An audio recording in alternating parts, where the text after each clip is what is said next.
What if Mace Windu fought Grievous on Utapau, not Obi Wan? Let's explore the depths of it in the video.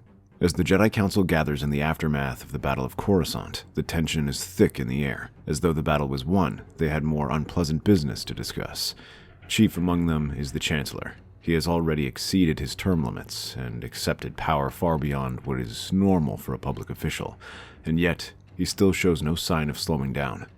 He has taken another unprecedented step and decided to try appointing Anakin as his official liaison to the Jedi Order, effectively making him a part of the Jedi Council.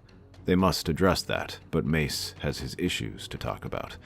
As they deliberate on issues, he reports receiving visions on Utapau of a great droid fleet, the remnants of the Coruscant invasion force.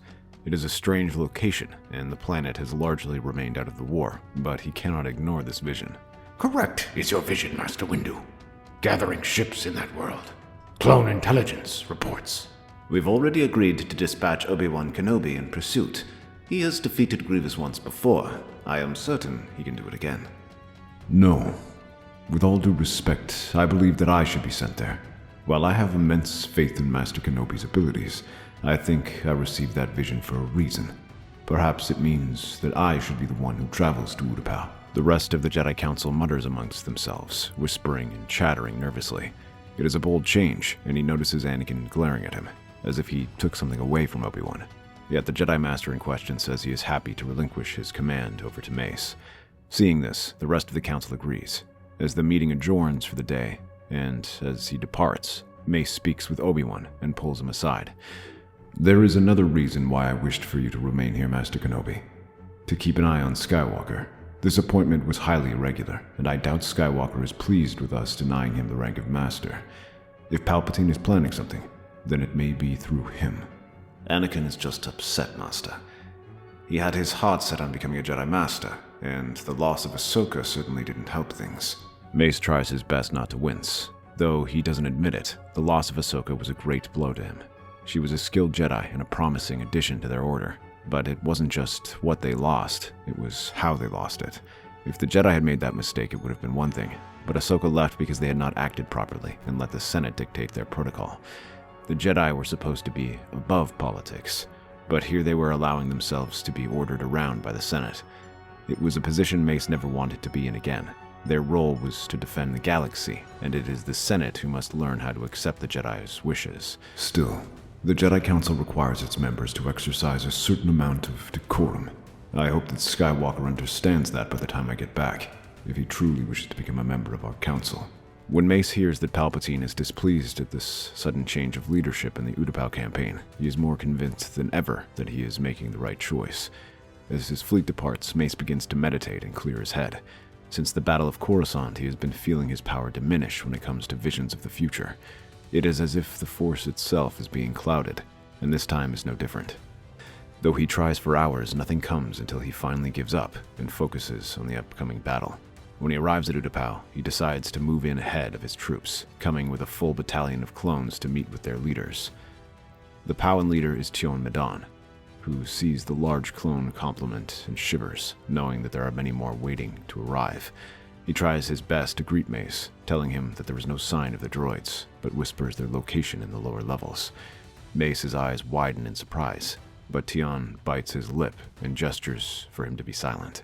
Mace loudly announces he will depart once his forces have been resupplied, and warns the Pauan to get his people to shelter and to gather his warriors.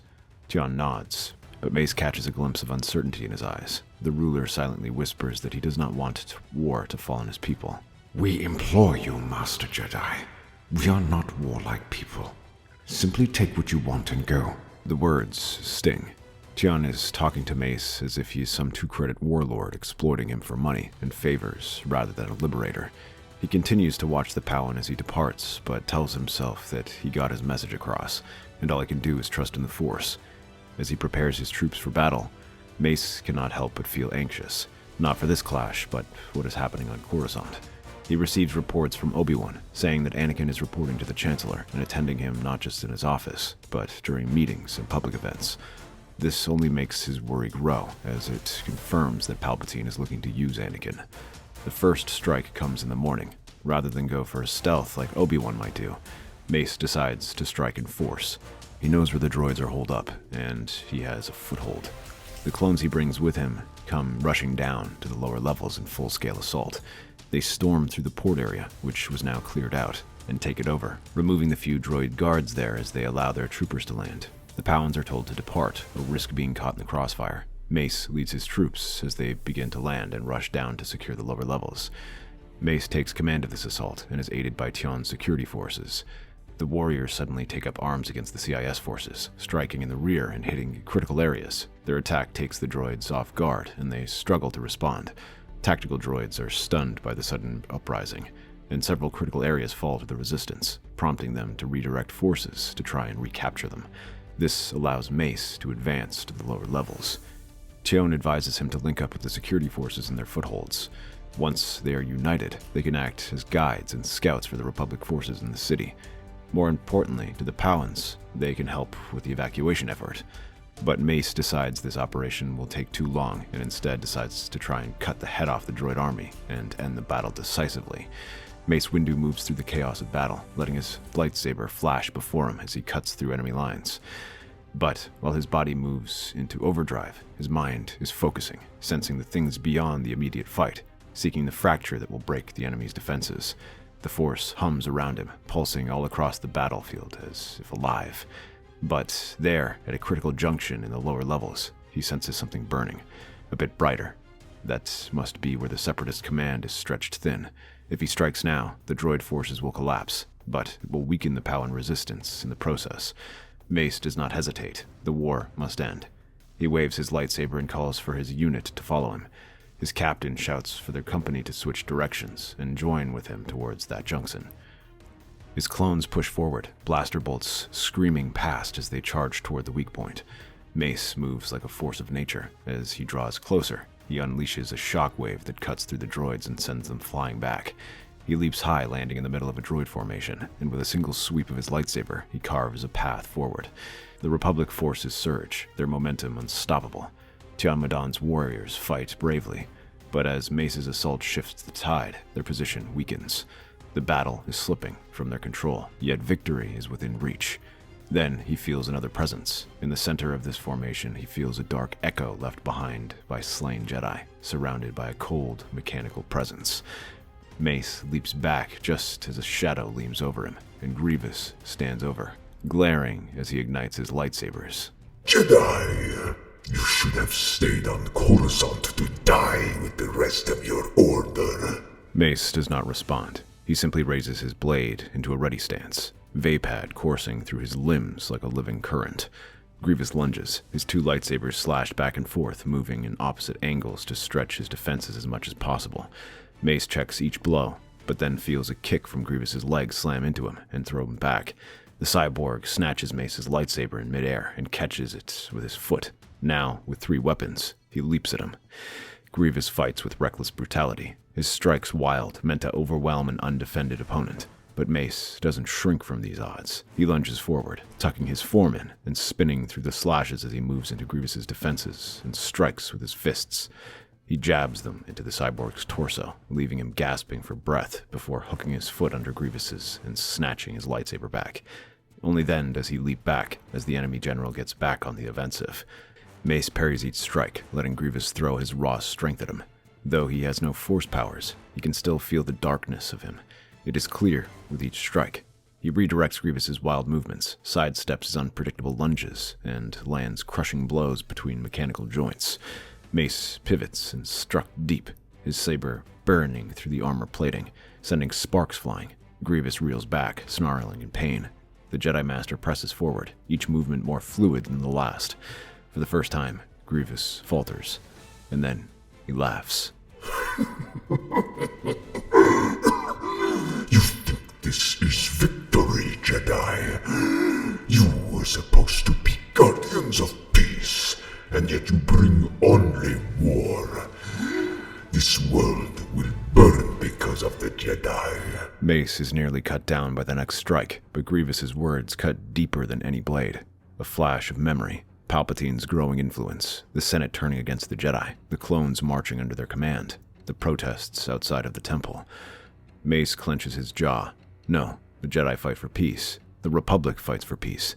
When Grievous slams into him again, Mace is thrown back, but he's furious at letting himself get thrown off guard by him. A surge of raw power explodes outward. The force erupts from him, an invisible wave of kinetic energy hurling Grievous across the ground. The general crashes into a wall, metal screeching as he collapses in a heap. For a moment, all is still. Then, Grievous moves. He scrambles upright, damaged but alive. He lets out a rasping, mocking chuckle, then sputters off.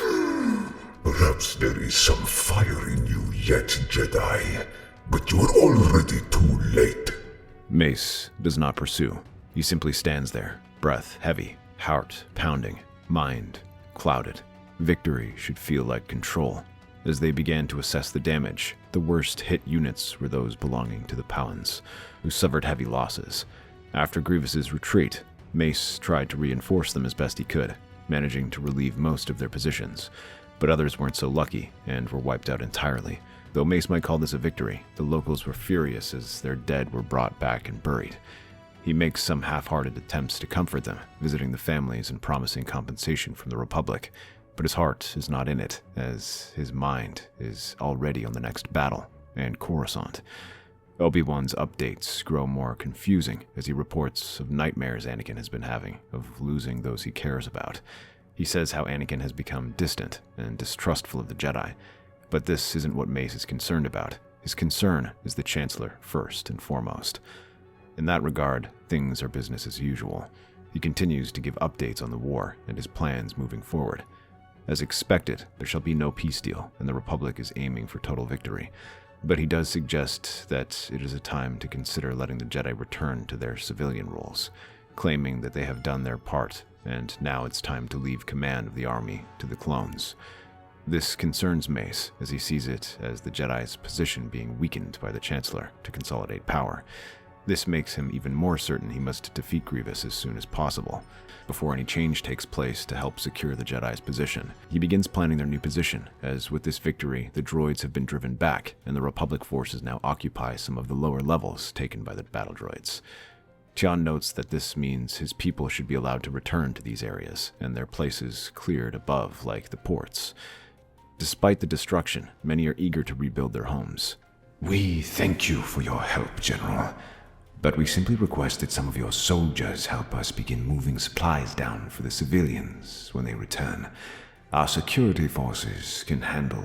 I'm afraid that will not be possible, Administrator. This area is still an active war zone, and as such, we cannot allow anyone outside of the military to enter this area, not while the droid forces still remain active. Surely we can at least allow reconstruction aid for my planetary forces to secure these areas. No great harm can come from that. Unfortunately, there is. If we start rebuilding now, there is a chance that the droids might target our construction sites. Not to mention it will pull away forces from where they are needed. You did promise your security forces as guides and scouts. Yes, it would be unfortunate if forces were pulled away, such as during our recent battle. That was because we spotted the general. If we had killed him, we could have ended this battle in a decisive victory. One more victory like that, and we will be undone. My world is now a war zone, and my people cannot even return to their homes. Where is the peace there, or the victory? With all due respect, Administrator, this chaos is not the Republic's doing. Your people have largely sat out this war while I've fought in its front lines for years. I promise you, this is the best way to bring peace to your planet. I will grant you that the Republic was not responsible, and yet we still cannot return home. So what difference does it make to my people? Because we are not warlords. We are peacekeepers. Peacekeepers who are also generals. Now, I have seen everything. Blaster fire scorches the air, lighting up the cavernous cityscape as Mace Windu leads the next assault. His purple blade hums, cutting through droid forces as clone troopers and Palan resistant fighters charge alongside him. The droid army, now reinforced and fortified, takes their positions in narrow streets, turning every passage into a choke point of death as the bulk of their forces gathers behind a bridge. Mace moves like a storm. His Vapad form cuts down battle droids with each step. His mind sharpens, sensing a shatter point, a weakness in the enemy's formation. The Separatists' command post lies beyond the bridge network. If they take that, the battle is theirs. Push forward. We take that bridge, we take this city. The clones surge ahead, blasters roaring, but the droids are ready. Turrets unfold from hidden compartments in the walls, unleashing a storm of red energy. Mines detonate beneath their feet, flinging troopers aside like ragdolls. The air fills with smoke, debris, and screams. Mace clenches his jaw. Grievous has set a trap. Still, he refuses to yield. Gunships! Flush them out! Republic gunships swoop in, their cannons spewing fire.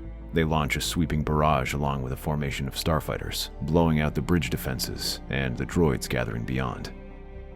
Buildings tremble, bridges collapse, droid formations break. Victory is well within reach. Then came the screams. From below, Mace turns, his gut twisting. As the bridge collapses, houses built below begin to tremble and are crushed by the rubble. POW and civilians are buried in the rubble. Families, elders, the Republic's bombardment has not only destroyed the droids. Troops falter, some lower their blasters and stare at the chaos. Tian's voice crackles through Mace's comm. What have you done, Master Windu? My people did not rise up to trade one oppressor for another. Mace watches as the POW and resistance withdraws, throwing down their weapons in disgust as they start to walk away, leaving the Republic forces alone.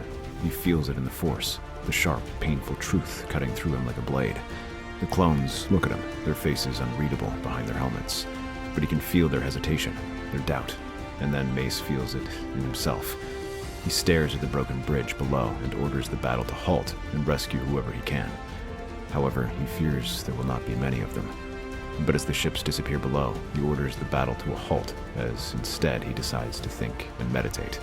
Although he is not sure of what he will find, he realizes one thing. Something has to change. He exhales, slowly. This war cannot be won like this. Not through brute force. Not through another shattered city. All units, cease fire. Pull back to the upper levels. Mace deactivates his lightsaber. He will not be a warlord. He will find another way. Not as a general, but as a Jedi. Mace Windu kneels in the heart of the battlefield, ignoring the sound of movement or heavy machinery behind him. He leaves the troop redeployment to his clones as he rests on the cold stone, taking a deep breath. The Force surrounds him, whispering through the chaos. He lets go of his frustration, his anger, his need to control. Then he feels something, a pulsing sensation, like a heartbeat. It is faint, but it pulls him from an abandoned street, a shatter point. When he reaches the street, he finds an abandoned tunnel. It is small and probably just used for maintenance, but it can fit him. It lies deep beneath the lower levels, a forgotten passage once used for trade, now hidden by the rubble of war. The Separatists have overlooked it, too focused on the Republic's assaults above. Through this path, he can reach Grievous alone, without more bloodshed. Night has fallen by the time he slips through the ruined streets. The air is thick with the stench of smoke and blaster fire, but the path below remains untouched.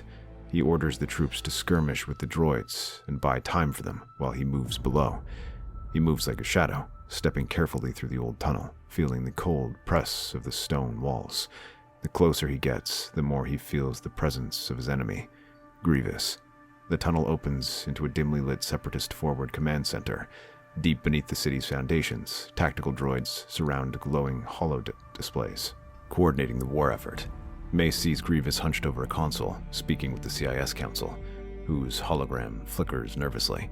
Mace steps forward and leaps down with his lightsaber in hand.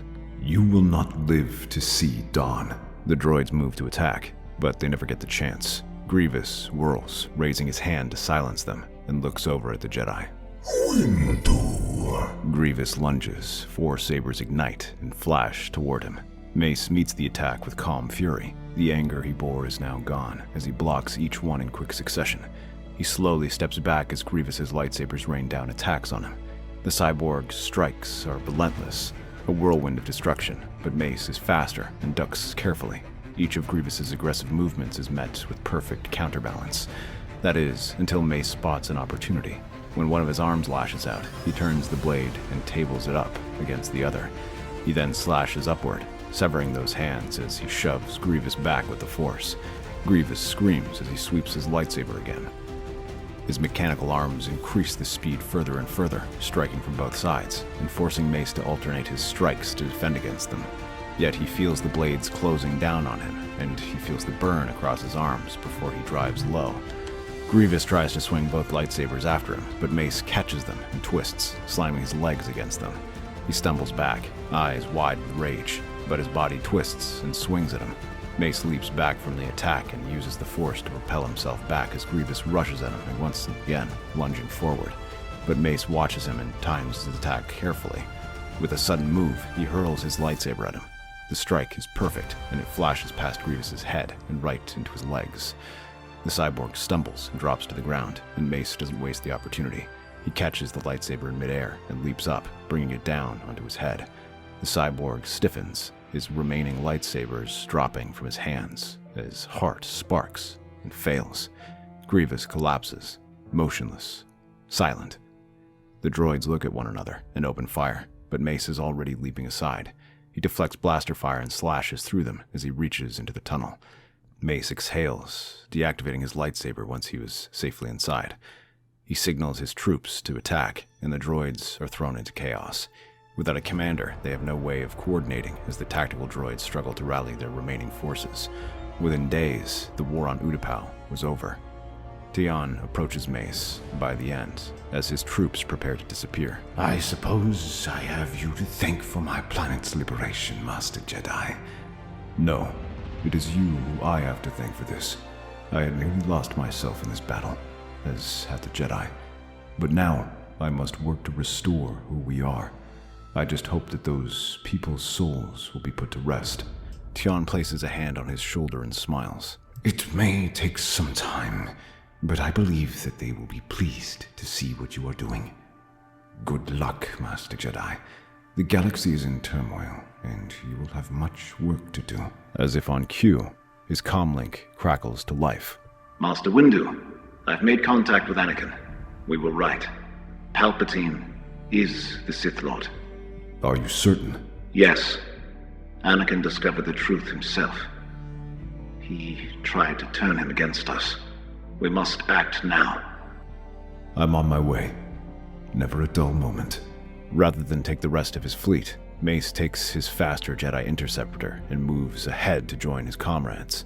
He angles toward the Senate district, locking onto Obi Wan's beacon. The doors to the Chancellor's office blast open. Mace strides in, lightsaber igniting alongside Obi Wan.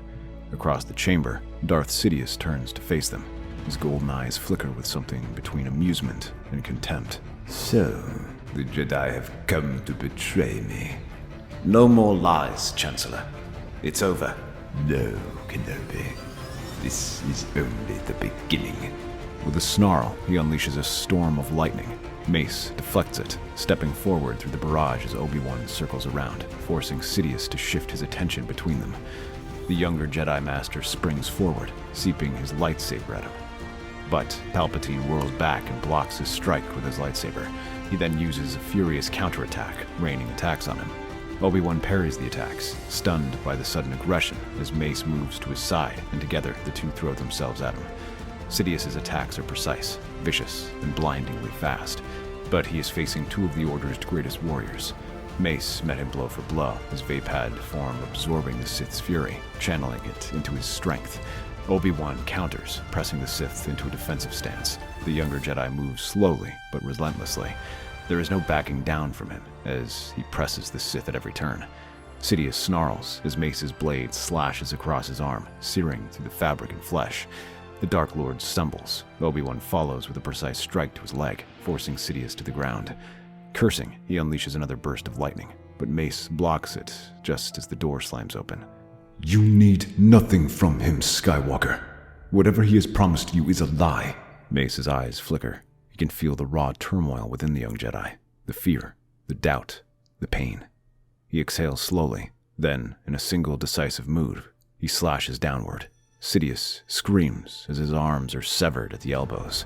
His lightsaber clatters to the floor. The Sith Lord collapses, gasping in agony, the darkness in his eyes flickering. You spared him. It's not the Jedi way. But know this. Working with him won't bring you what you seek, Skywalker. There are things you do not know about the Jedi. The knowledge you are searching for may be yet found in the Forbidden Archives. I will help you look. Trust me. For the first time in what feels like forever, Anakin does. When the trial commences, they are stunned by Anakin's testimony. The Jedi gives a detailed and startling recount of what happened, gladly admitting to his own part thanks to Mace and Obi Wan's encouragement. But it is a death blow to Palpatine's efforts, as he can no longer manipulate him, and with one of the greatest heroes turning against him, he has lost the Senate.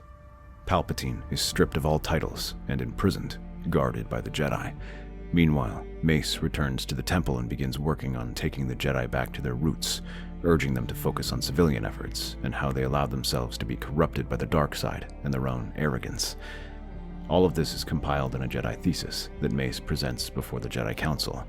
Anakin is officially given a proper spot on the council and made a master. Padme successfully gives birth to Luke and Leia, and later convinces Anakin to leave the Order, where they spend their days on Naboo, happily raising their children. That's our theory. The Star Wars universe is a galaxy filled with exciting stories and possibilities, and we love exploring them. If you want to accompany us on this journey to a galaxy far, far away, then please like, share, and subscribe to our channel.